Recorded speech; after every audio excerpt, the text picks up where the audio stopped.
I'm not the only kid who grew up this way. Surrounded by people who used to say that rhyme about sticks and stones. As if broken bones hurt more than the names that we all called them, we all called them all. So we grew up believing no one would ever fall in love with us. That we'd be lonely. Forever. That we'd never meet someone to make us feel like the sun was something they built for us in their tool shed. So broken heartstrings bled the blues as we tried to empty ourselves so we would feel nothing. Don't tell me that hurts less than a broken bone. That an ingrown life is something surgeons can cut away, but there's no way for it to metastasize, it does. She was 8 years old. Our first day of grade 3 when she got called ugly. We both got moved to the back of class so we would stop getting bombarded by school halls.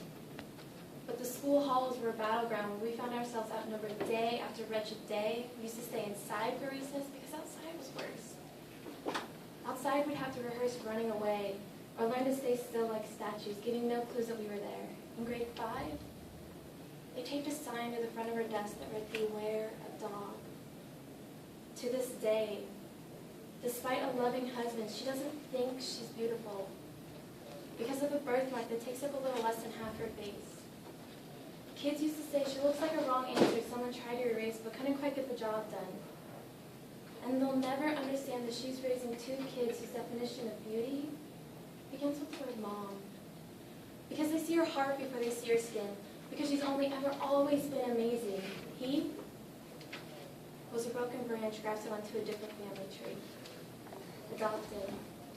Not because his parents opted for a different destiny. He was 3 when he became a mixed drink of 1 part left alone and 2 parts tragedy. Started therapy in 8th grade. Had a personality made up of tests and pills. Lived like the uphills were mountains and the downhills were cliffs. 4/5 suicidal, a tidal wave of antidepressants, and an adolescence of being called pauper.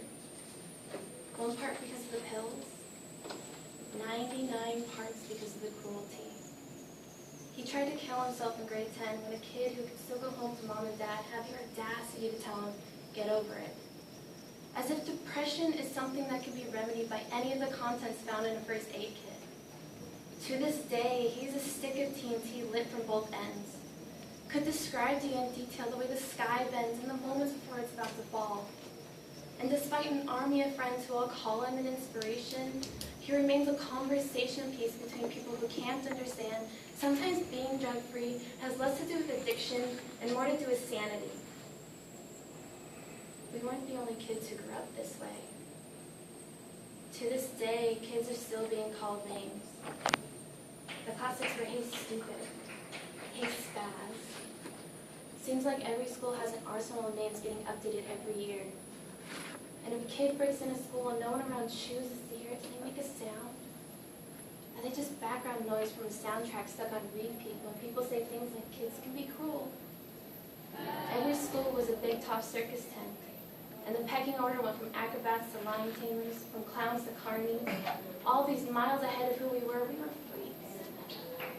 Lobster claw boys and bearded ladies, oddities, juggling depression and loneliness, playing solitaire, spin the bottle, trying to kiss the wounded parts of ourselves and heal. But at night, while the others slept, we kept walking the tightrope. It was practice, and yes, some of us fell. But I wanted to tell them that all of this shit, it's just debris. Left over when we finally decided to smash all the things we thought we used to be.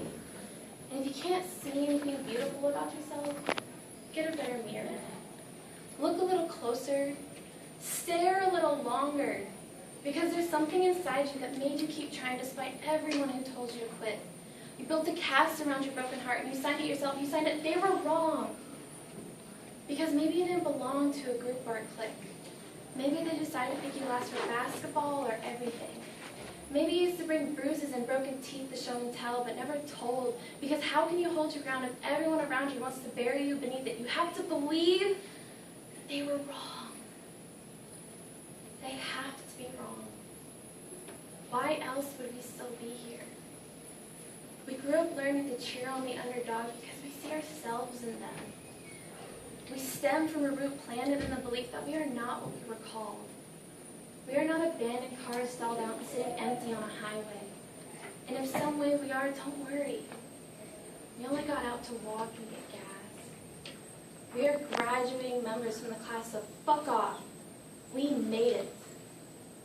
Not the faded echoes of voices crying out names will never hurt me. Of course, they did. But our lives will only ever always continue to be a balancing act that has less to do with pain and more to do with beauty.